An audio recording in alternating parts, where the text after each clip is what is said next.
O'g'il bo'lsa ozgina yoshi katta bo'lgandan keyin ha nima bunga to'y berish kerak. El nima deydi? Sunnat to'yisini qilmadi deydi. Ya subhanalloh. Sunnat to'yi qayerda bor?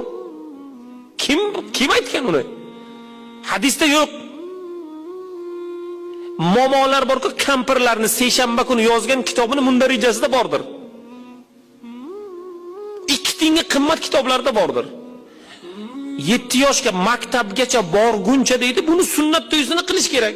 Qayerda yozilibdi buni? Yana nima? Harom ichimliklar, dasturxonlar, qarz bo'lishlar. Subhanalloh. Alloh taoloning o'zi panoh bersin. Alloh taolo aqldan ayirmasin ekan. Farzandimiz yana katta bo'ldi. To'y qilish kerak endi. Valima to'y qilish kerak. Valima to'ylar bugun nikoh to'ylari. Borsak yoqani ushlab qolasiz. O'zi mana biz bilan birga yurgan birodarlar, birga yurgan, tijorat ham zo'rg'a o'zi.